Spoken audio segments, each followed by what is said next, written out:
Hello guys, welcome back to the my channel प्यार वाली आहाना। तो प्रीवियस पार्ट में हमने सुना था कि दीक्षा को मिलती है एक हेवन वाली पनिशमेंट। आई होप जो पार्टनर थे उनको ये पनिशमेंट ज़रूर मिले। एंड देन उसके बाद दीक्षा इतनी प्यारी सी पनिशमेंट के बाद कैसे खुद को रोक पाती। जो डेट लास्ट टाइम बेकार हुई थी, या बोल सकते हैं कि जो डिनर डेट प्रज्ञा ने तैयार करी थी, वो दीक्षा नेक्स्ट डे ही प्रॉपर तरीके से पनिशमेंट के बाद रेडी करती है। और प्रज्ञा को इसका बिल्कुल भी आइडिया नहीं था, क्योंकि प्रज्ञा तो सोच ही नहीं सकती है कि दीक्षा ऐसा भी कर सकती है। बट दीक्षा तो कुछ भी कर सकती है, दीक्षा को हल्के में लेना बिल्कुल भी नहीं। एंड देन क्या था, ये लोग प्यारी सी डिनर डेट पे जाते हैं, जो कि होटल में नीचे ही थी। और बहुत प्यारा सा नीचे समा जमा हुआ था। प्रज्ञा देख के बहुत खुश हो जाती है, क्योंकि फर्स्ट टाइम ऐसा था जब किसी लड़की ने उसके लिए ऐसा किया था। और फिर क्या था, रोमांटिक डेट के बाद दोनों रूम में जाते हैं और दीक्षा जो बोलती है कि भाई अब तो मुझे मेरा डेजर्ट चाहिए, और वो अपना डेजर्ट ले लेती है। ऑफ कोर्स उसका स्वीट तो उसकी वाइफ प्रज्ञा ही थी। वो स्टार्ट होती है, उसके क्लोज होती है और उसके पूरे जिस्म पे अपने होठों की छाप छोड़ती है। कहीं कहीं थोड़ा सा दांतों की भी छाप छोड़ ही देती है। यानी कि हल्के से लव बाइट बनाना तो बनता ही था। और जब प्यार हो और लव बाइट ना हो तो फिर क्या ही मज़ा। और फिर क्या था बट भाई एंड तक जो पहुंचना था वो नहीं हो पाता। और फिर क्या था, दोनों एक दूसरे की बाहों में सो जाते हैं। मॉर्निंग में आज दीक्षा की आँख थोड़ी सी जल्दी खुल जाती है, लाइक लिटरली 5 o'clock की। और वो दीक्षा के प्रज्ञा के ऊपर ही होती है, लेटी हुई, मीन्स टू से सो रही होती है, मतलब जग जाती है। और जब वो जगती है, उसकी आँख खुलती है, तो उसका जो लिप्स थे वो प्रज्ञा के नेक पे टच हो रहे थे, वो उधर किस करती है। और फिर उसके बाद जो प्रज्ञा होती है, उसको हल्की सी नींद खुलती है। वो हल्का सा अपना फेस ऊपर नीचे करती है और फिर दोबारा से दीक्षा के ऊपर एक प्यारा सा हक करके सो जाती है। जैसे ही सो जाती है, बट दीक्षा की तो आँख खुल चुकी थी, तो वो खुली हुई आंखों से ही प्रज्ञा को देख रही थी, पूरा देख रही थी। और उसे समझ नहीं आ रहा था कि आखिर प्रज्ञा के साथ प्रॉब्लम क्या है। वो मुझे क्यों नहीं अपने इतना क्लोज आने देती है, जो शायद सिर्फ और सिर्फ मेरा ही हक है। क्या कोई बात है, ऐसी बात जो ये शेयर नहीं करना चाहती? क्या मुझे इनसे पूछना चाहिए या नहीं पूछना चाहिए? लिटरली दीक्षा यही सोच रही होती है, लाइक हाफ एन आवर तक। और फिर उसके बाद जो प्रज्ञा होती है, उसकी धीरे धीरे आँख खुलती है। वो अपना नेक हल्का सा दीक्षा की साइड लेके जाती है। तो जैसे ही लेके जाती है, तो ऑफकोर्स दीक्षा के लिप्स ऑफकोर्स उसकी नेक पे दोबारा से टच होते हैं। और जैसे ही टच होते हैं, तो उसका किस तो करेगी ना। फिर प्रज्ञा की आँख खुलती है और वो उसके लिप पे एक प्यारी सी क्यूट सी किस कर दी और बोलती गुड मॉर्निंग, आप कब से जग रहे हैं? दीक्षा बोलती है कि बस थोड़ी देर पहले ही आँख खोली है। तो प्रज्ञा बोलती है, लगता है मेरी बाहों में आपको अच्छे से नींद नहीं है। दीक्षा बोलती है कि ना बाबा ना, ऐसा भी नहीं है, बस वो कुछ नहीं। प्रज्ञा बोलती क्या हुआ, बोलो। दीक्षा बोलती है ना ना, सुबह सुबह उठना चाहिए ना, ना कि बातें करनी चाहिए। प्रज्ञा उसको और कस के अपने हक करती है और एकदम से अपने ऊपर ले आती है और उसके लिप पे दोबारा से किस करती है और बोलती है बोलो ना, क्या हुआ, क्या सोच रहे हो, कोई बात परेशान कर रही है आपको? दीक्षा बोलती है कर तो रही है, बट अगर मैंने पूछा और आपको बुरा लग गया तो? प्रज्ञा बोलती है कि नहीं, आप मुझसे कुछ भी पूछ सकते हो, of course I am your wife. और वाइफ नहीं भी होती तो भी पूछ लेते। दीक्षा बोलती अच्छा जी, नहीं भी होते तो भी पूछ लेते। वो मुझे लाइक वो इतना झिझक रही थी, तो प्रज्ञा को समझ नहीं आता अब की बात क्या है। बट कहीं ना कहीं प्रज्ञा अंदाज़ा तो लगा ही लेती है कि दीक्षा के दिमाग में चल क्या रहा है। तो वो उस बात को फिर से इग्नोर करती है और बोलती है कि चलो कोई बात नहीं, आपको नहीं बताना तो इट्स ओके। तो दीक्षा बोलती है नहीं नहीं सुनिए ना। तो प्राज्ञा बोलती है तो दीक्षा बोलती है कि वो एक्चुअली आप मुझे इतना क्लोज क्यों नहीं आने देते अपने, वो लिटरली पूछ ही लेती है। प्राज्ञा बोलती है मैंने कब क्लोज नहीं आने दिया, आप पूरा का पूरा मेरे ही ऊपर हो और कितना क्लोज आना है, हंस के टाल देती है उस बात को। दीक्षा समझ जाती है कि प्रज्ञा इसका रिप्लाई नहीं देना चाहती, तो दीक्षा भी बिल्कुल भी जिद नहीं करती। अब लिटरली वो इस तरीके से दोनों बैठे लेटे ही हुए थे एक दूसरे के ऊपर की लाइट जो फ़ोन होता है वो रिंग होता है और वो फ़ोन दूसरे साइड में टेबल पे रखा हुआ था। अब जो दीक्षा होती है क्योंकि वो ऊपर होती है तो वो ही उठ के जाती है और फ़ोन भी एक्चुअली दीक्षा का ही रिंग हो रहा होता है। तो वो कहते हैं इतने टाइम पे किसका कॉल रिंग हो रहा होगा, तो बोलती है पता नहीं। अब लिटरली वो जाती है तो देखती है कि उसकी बुआ जी का कॉल है। तो वो काफ़ी शॉक्ड होती है कि बुआ जी सुबह मॉर्निंग के 6 o'clock बजे मुझे क्यों कॉल कर रही है। तो वो जैसे ही कॉल उठाती है तो बोलती है गुड मॉर्निंग बुआ जी, क्या हुआ इतनी सुबह सुबह। तो उसकी बुआ जी एकदम से हाँफते हुए बोलती है बेटा तुम्हारे पापा का एक्सीडेंट हो गया है, पता नहीं वो क्या कैसे, मुझे कुछ समझ नहीं आ रहा। दीक्षा लिटरली एकदम से शॉक्ड हो जाती है और बोलती है क्या हुआ, कैसे, ठीक पापा पापा ठीक है ना। और लिटरली वो इस तरीके से बोलती है कि जो उसकी बहू कहती है रोते हुए पता नहीं बेटा मुझे कुछ समझ नहीं आ रहा, मुझे कुछ समझ नहीं आ रहा, तो मैंने तुम पे फ़ोन कर दिया। मैं हॉस्पिटल ही जा रही हूँ, मैं तुम्हें वहाँ जाके कॉल करती हूँ। और वो लिटरली वहाँ से फ़ोन कट कर देती है। अब दीक्षा का यहाँ रोना शुरू हो जाता है। प्रज्ञा देखती है कि दीक्षा को, क्योंकि वो थोड़ी दूसरी साइड थी, तो वो जैसे ही देखती है तो वो उठ के आती है। वो ब्लैंकेट में ही मतलब खुद को कवर करके आती है क्योंकि उसने कुछ नहीं पहना हुआ था, दीक्षा ने तो कपड़े पहने हुए थे।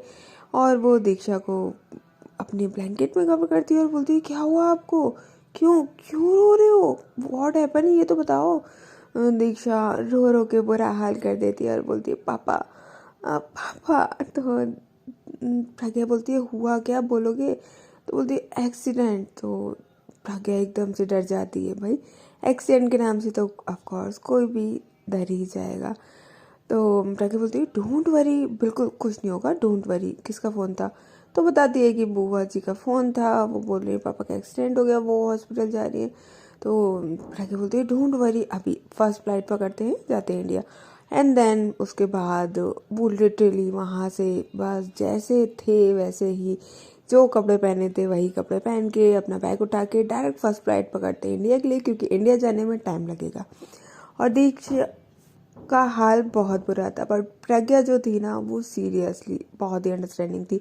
वो लिटरली अपने घर पे पहले फ़ोन करती है अपनी मम्मी के पास और बोलती है कि वहाँ पे उधर ससुर जी का एक्सीडेंट हो गया है, आप और नानी माँ उधर जाइएगा, हम लोग बस यहाँ से निकल ही रहे हैं और मुझे अपडेट कर देना। वैसे तो मैं फ़्लाइट में बैठने वाली हूँ तो अपडेशन की पता नहीं चलेगा, तो बट फिर भी हम लोग आ ही जाएंगे, आज शाम तक आ जाएंगे। तो उसकी मम्मी कहती है ओके ध्यान से आना, ऐसा क्या हो गया। तो बोलती है अभी मुझे कुछ नहीं पता है, आप देख लेना जाके। तो बोलती है ओके। आप लिटरली यहाँ पे लोग अपना बस जैसे थे, बस दीक्षा को वो ग्रैब करती है अपने हाथों में, उसके हाथों को होल्ड करती है और बोलती है don't worry baby, everything will be fine. And then direct ये लोग इंडिया के लिए निकल जाते हैं। इस बीच में जो दीक्षा का हाल था, लाइक जो उसका रो रो के हाल बुरा हो रहा था ना, वो सीरियसली प्रज्ञा ने जो उसको संभाला ऑल टाइम, पूछना उसको ऑल टाइम, उसका हाथ तो इस तरीके से होल्ड करा हुआ था जैसे कि वो फेविकॉल से चिपक गया हो।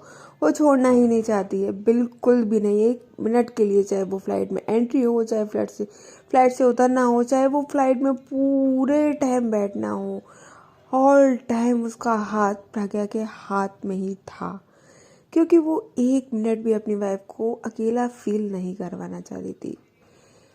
यही तो पार्टनर का ऑफ कोर्स सबसे मेन पार्ट होता है। एक बार को आप खुशी में उसका साथ दो ना दो, बट कभी कोई परेशानी आ जाए तो उसका हाथ कभी मत छोड़ना, जो कि शायद प्रज्ञा ने बहुत ही अच्छी तरीके से निभाया। दीक्षा भी पूरे टाइम फ्लाइट में सिर्फ और सिर्फ प्रज्ञा के शोल्डर पे ही अपना सिर रख के आँख में जब भी आंसू आता था तो वो टपका देती थी और प्रज्ञा उस आंसू को जब भी टपकता देखती तो अपने हाथों से पहुंचती और बोलती, डोंट वरी, सब ठीक हो जाएगा, कुछ नहीं होगा पापा जी को, आप क्यों टेंशन ले रही हो, कुछ भी नहीं होगा, इतनी टेंशन की कोई बात नहीं है, जा तो रहे हैं ना, शाम तक बिल्कुल पापा के सामने ही होंगे और वो हमसे दोनों से हंस के ही बोल रहे होंगे, क्यों परेशान हो रहे हो। और लिटरली ये पूरा सफ़र जो दिन का होता है फ्लाइट का, वो काफ़ी बुरा होता है, लेकिन क्योंकि वो एक दूसरे के साथ थे तो वो सफ़र बहुत लंबा ना होके थोड़ा छोटा हो जाता है, क्योंकि जब अपनों का साथ होता है तो सफ़र बहुत सुहावना हो जाता है, डरावना भी, मतलब डरावना सफ़र भी सुहावना हो जाता है। फिर क्या था, दोनों पहुंचते हैं डायरेक्ट इंडिया और वहाँ से डायरेक्ट पहुंचते हैं हॉस्पिटल, जहाँ भी हॉस्पिटल में था।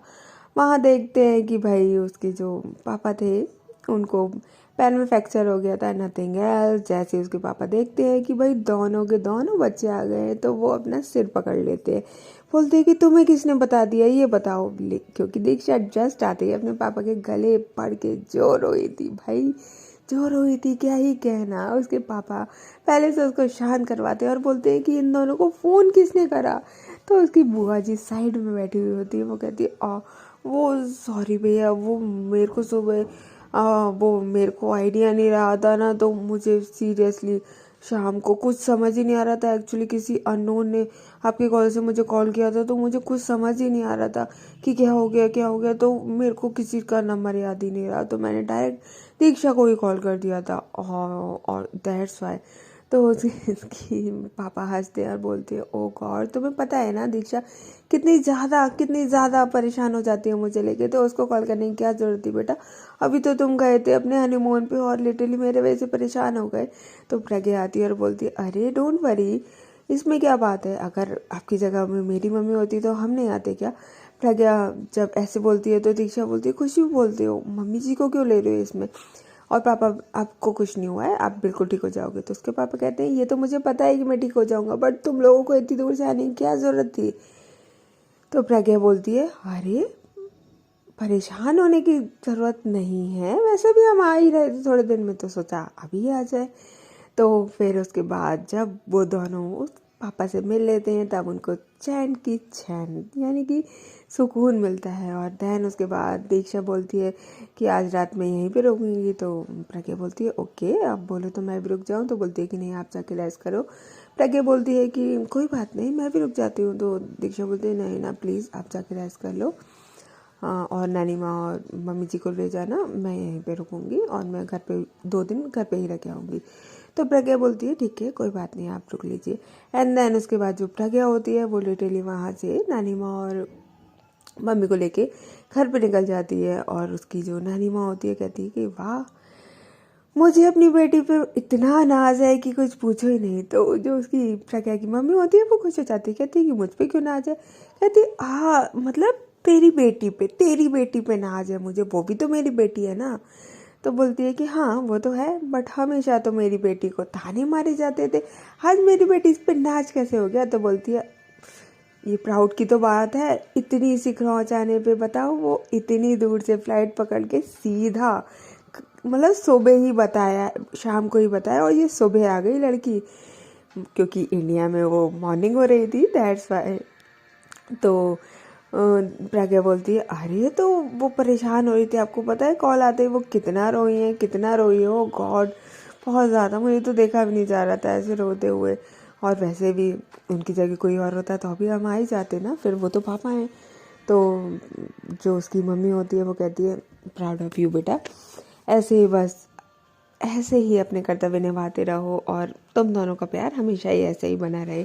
यही तो बात होती है कि जब हमारी शादी होती है तो हमारा पार्टनर हमारे लिए सब कुछ तो हो जाता है, बट उसकी फैमिली शायद हम एक्सेप्ट नहीं कर पाते, बट उसकी फैमिली को भी हमें उतना ही एक्सेप्ट करना चाहिए जितना कि हम एक अपने पार्टनर को एक्सेप्ट करते हैं। तो बस वही चीज़ शायद प्रज्ञा के अंदर बहुत अच्छे से थी, और ये चीज़ उसकी फैमिली देख के बहुत खुश होती है कि मेरी बेटी इतनी संस्कारी है।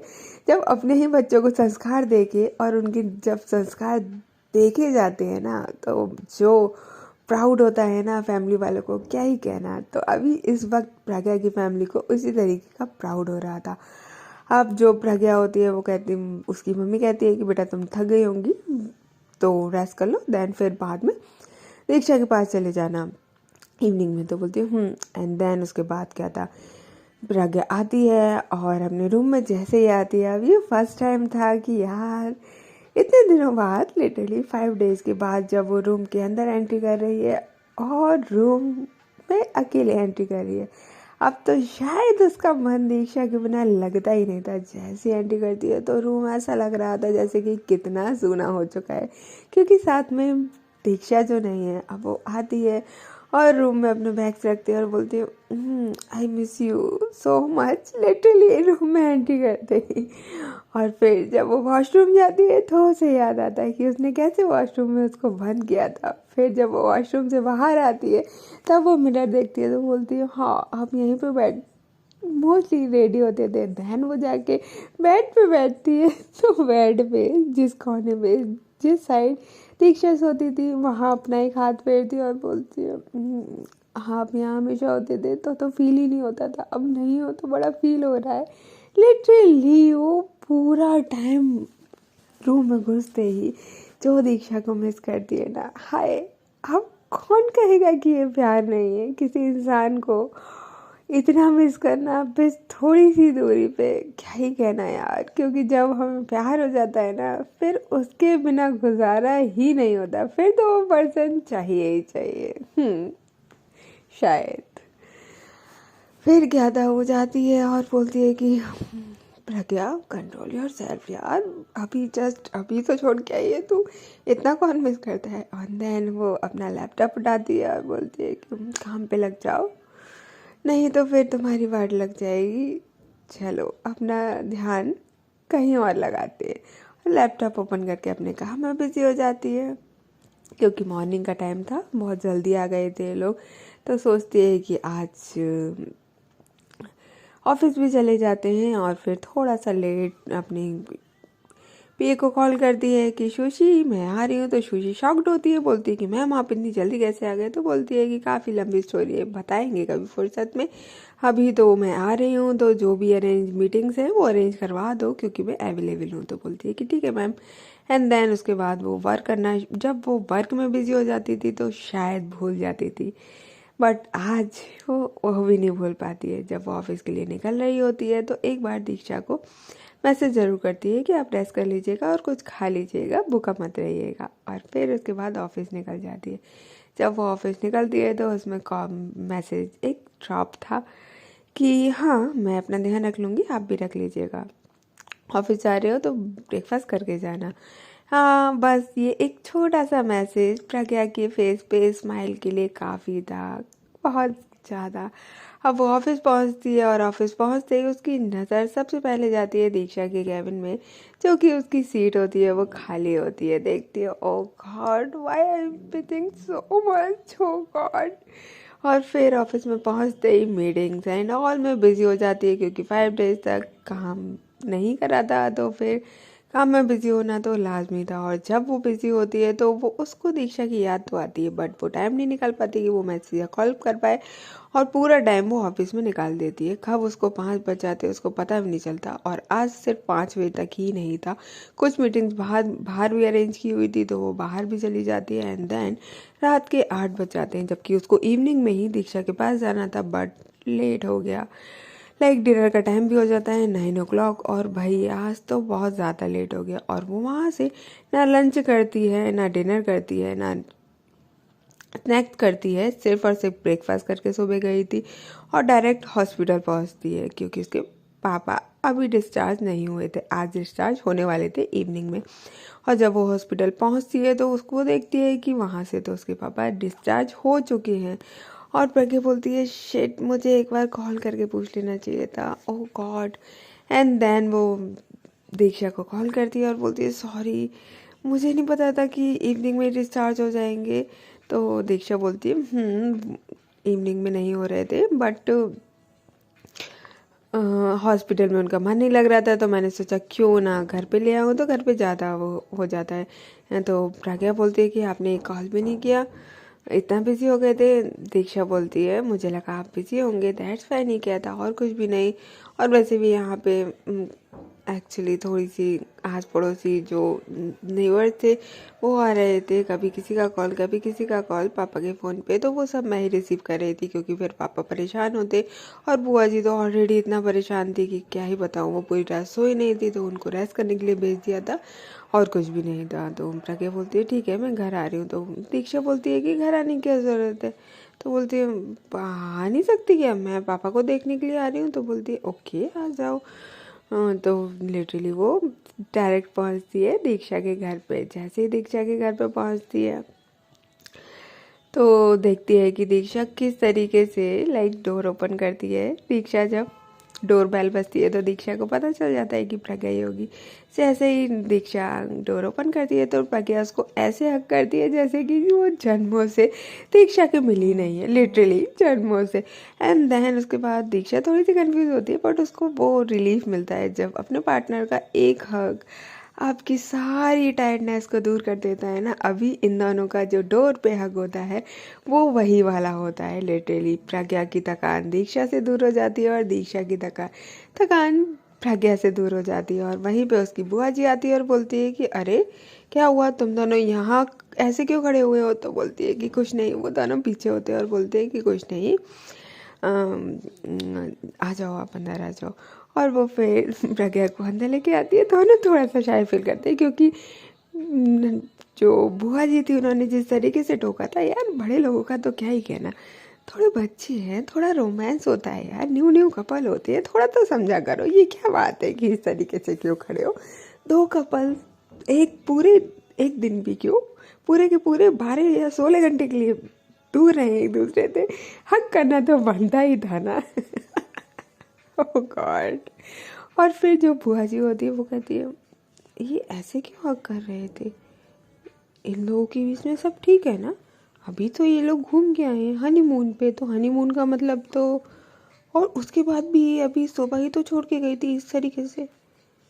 हाँ अब मैं क्यों सोच रही हूँ इतना। और ऐसे कह के बुआ जी आगे निकल जाती है, यानी कि रूम की साइड चली जाती है।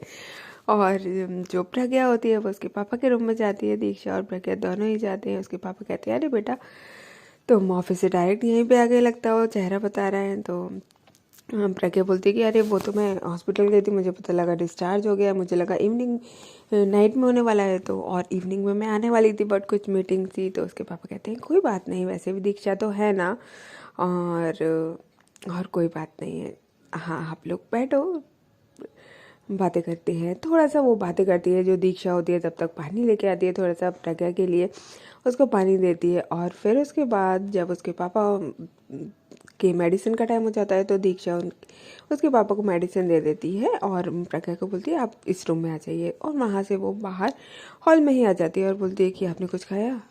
तो प्रज्ञा कुछ भी रिप्लाई नहीं करती। दीक्षा बोलती है आपने सुबह से कुछ नहीं खाया। प्रज्ञा बोलती है नहीं मैंने ब्रेकफास्ट करा था, आपने बोला था। तो दीक्षा बोलती है उसके बाद लंच और डिनर। तो बोलती है वो टाइम नहीं मिला। दीक्षा बोलती है सीरियसली मैंने मैसेज या कॉल नहीं किया था तो आपने खाया भी नहीं है। प्रज्ञा बोलती है ऐसा नहीं है, बस मुझे टाइम नहीं मिला था। दीक्षा बोलती है ओ गॉड आप ना रहने दिया करो, रुको मैं लेके आती हूँ। प्रज्ञा बोलती है थोड़ी देर बैठ लो। दीक्षा बोलती है आप रूम में जाइए मैं वहीं लेके आती हूँ। तो जो उसकी नानी माँ होती है वो कहती है, लिटरली जो उसकी बुआ जी होती है दीक्षा की, वो कहती है कि अरे रूम में जाने की क्या ज़रूरत है, चलो डाइनिंग टेबल पे आ जाओ, यहीं पे डिनर कर लो, फिर थोड़ा बैठ लेना। तो प्रज्ञा बोलती है कि ठीक है। और वो फिर कहाँ रूम में जा रही थी, तो उसकी बुआ जी के कहने पे वो डाइनिंग टेबल पे बैठ जाते हैं और फिर उसके बाद डिनर होता है। ओके गाइस, तो फिर डिनर के बाद क्या होता है ये नेक्स्ट पार्ट में देखेंगे। क्या दोनों की फाइट होगी या रोमांस या फिर कुछ भी नहीं, ये तो नेक्स्ट पार्ट में पता चलेगा। तब तक के लिए टेक केयर, बाय बाय।